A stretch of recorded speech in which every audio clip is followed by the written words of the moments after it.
This is a radiator out of a 1983 300D turbo, and I have to say I'm amazed at how long these radiators last. And we're talking these 77 to 85 Mercedes are getting, 40 plus years old, and you may have to deal with a radiator problem. Eventually it may fail. This one here started leaking on us, and we were able to do a temporary repair on it. Let me show you how that worked out.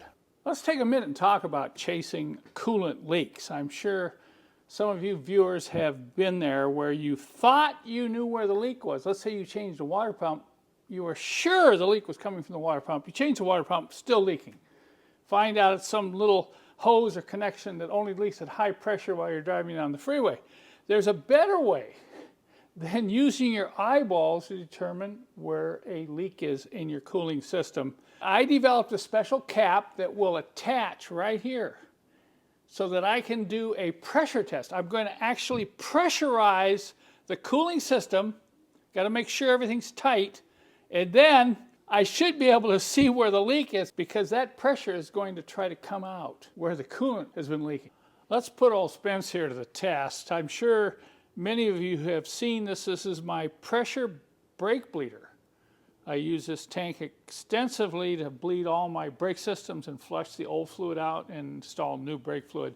You can see we put a gauge on it, has a pressure release, and we customize a cap here in my shop that will screw right onto the brake reservoir on most of these older models. And about 2 years ago, I thought, why can't I modify this to use this as a cooling system pressure tester? All I would need is a different attachment. That's not going to attach to the top of your radiator or to the top of your coolant reservoir tank. So Jerson and I went to work, and this is what we came up with. Here's a modified cap with an adjustable threaded rod. And what this allows you to do is install it on your radiator or reservoir tank, and you can adjust this rod up and down. Say you adjust this rod up and down to get just the right tightness, because these do vary. And when you tighten it down like this, it should feel tight. As you crank it down, it should feel snug, just like a radiator cap should. Then I made this as a quick disconnect. Using this washer, I can push this fitting off and install this right on this cap like that. Okay, make sure the pressure release is closed, make sure this is tight. Now I'm going to start building pressure. I'm going to get up to 15 psi. I'll get up to about 10, take a look, and not go any higher if I don't need to, but you need to get it up to 15 psi for a realistic test.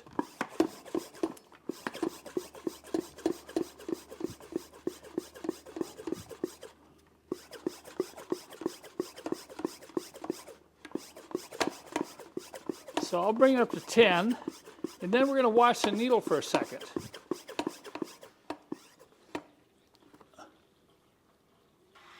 Whoops. Oh, you got to be kidding me. Oh, there's noise over here. Look at this. Pretty obvious where the leaks are, almost all the way across this tank. But look at this down in here. It's popping and squeezing right in there. We've got a pretty severe leak. This was what was leaking on the ground from this top section of the radiator. So it wasn't coming out of the core, wasn't coming out of the hose clamp or the hose. It's a failed seal between the plastic tank and the aluminum core. Isn't that amazing? Isn't that slick how quickly you can find a leak using this pressure tester? So now what do? I have to say, when I first caught that leak in old Spence, I wasn't too worried, because I says, aha, I got to use radiator out in my old parts stash.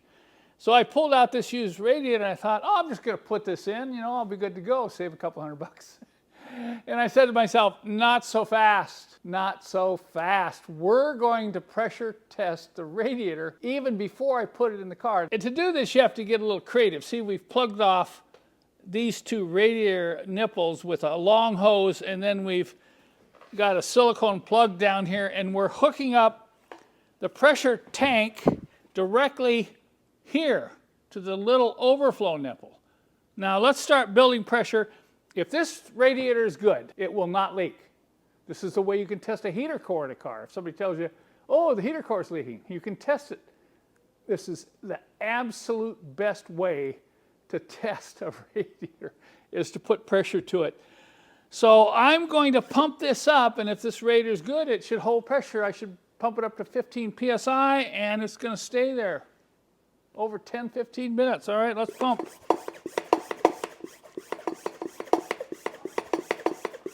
Now there's quite a bit of volume in here, so I have no coolant or water in the radiator. It's dry. So I'm going to try to get it up to about 10 psi. Look at that, I can't even get it up to 10 psi. Ouch. We have a leak, but I'm not going to panic yet because I first have to make sure that I don't have any small leaks at any of these connection points to the radiator. Now, the best way to test to find out where the leak is to add some water. You just put about a gallon of water in the radiator. You can pour it right through one of these hoses, hook it back up. Now, the pressure test I'm going to do now is actually going to test two things. It's going to test the radiator. It's also going to test the transmission cooler. If there's a leak between the transmission cooler and the radiator, you're going to see water coming out of these connection points for those transcooler lines. So let's try it again. Let's see if we can find out whether I can save a buck here.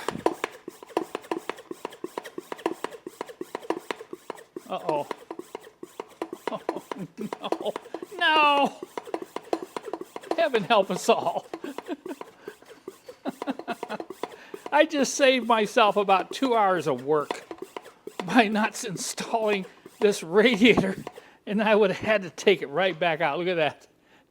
You can hear it hissing right out of the top. It's leaking in the same place that it's leaking out of Spence's radiator. Now, this radiator's been sitting around for about 5 years, and that's why you have to be very careful about buying a used radiator. If they sit for a long time, that seal in the bottom of the tank there will shrink, and it'll leak right out of the tank. You can see I was trying to be Dutch there, but it ain't going to work. I'm going to have to go buy a brand new radiator. What do you guys think? Should I try to crimp this up and save it? Or should I admit the reality?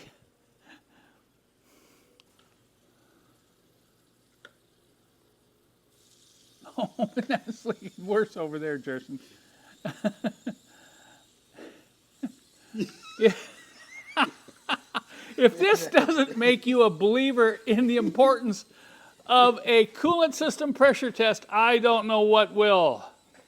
Maybe vice grips will work, Justin. What do you think? Let's see. If Come on, squeeze it down there. If we can save some money. No, Now that one's leaking. Oh, this one's leaking worse over here. The leak is fixed. Justin says, hey, come on, we can fix this. At least this is something we could show people who go out on the road and have a leak in this area. They can crimp that down enough to get home. So we're going to, just for fun, we're going to crimp the whole thing and retest. Check this out. We decided, well, why don't we try to fix this? You need a good quality vice grip with a wide jaw, and you need to adjust it so every crimp is the same pressure. You don't want to squeeze it too hard. Just go around and squeeze each one slightly like you see here. And if it still leaks a little bit, maybe crank it up and do it again. But we've got a situation now where this radiator, look at that, 14 psi, and holding pressure. So for the fun of it, we're going to go back over to old Spence, lift old Spence's radiator up and try to fix that one. Jerson and I made an amazing discovery when we pulled these rubbers off the front part of the radiator. We looked down in there. Look at that. They forgot to crimp 2 tabs right there, and they forgot to crimp these tabs. Now, we crimped these tabs over, and we did a preliminary test, and this one's not leaking, but look at the other one. Look at that. This didn't even show up until we hit 12 psi, 15. and there's no way that I would have found this without a pressure tester. Okay, look over here. We still have some leaks right in there. So we have a little more crimping to do. So Jerson and I kept at this.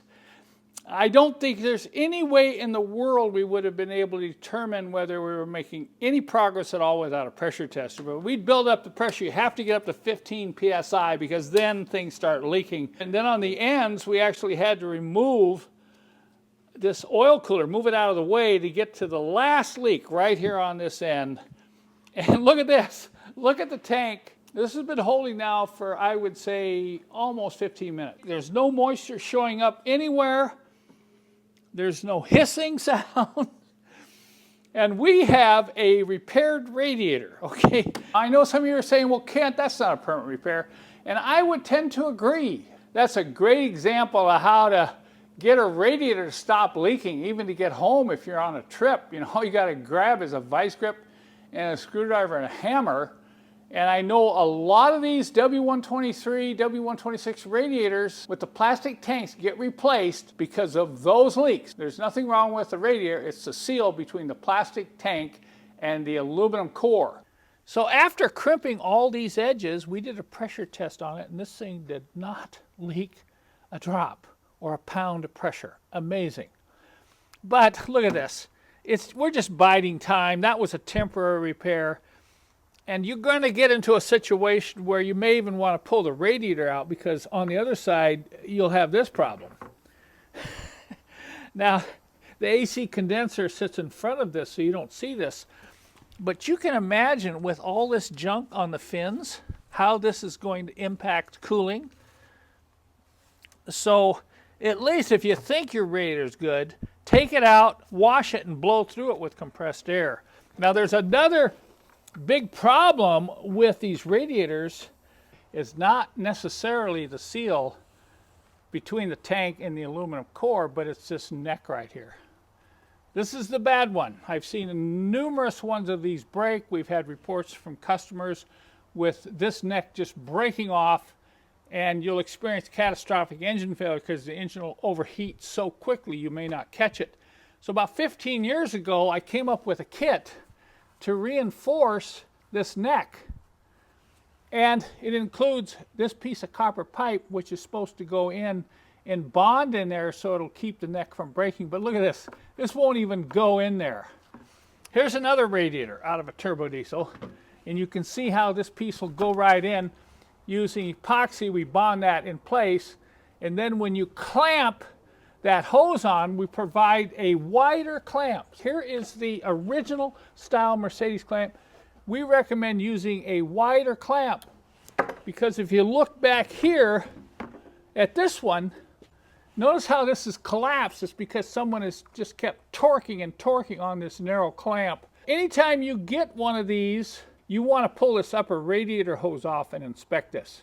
And I highly recommend you get the reinforcement kit from me to prevent any problem with this in the future. Aftermarket radiators are still available for a reasonable price, but even if you get a new radiator and it does not have an insert in here, you want to put this insert in and epoxy that in place before you install your replacement radiator.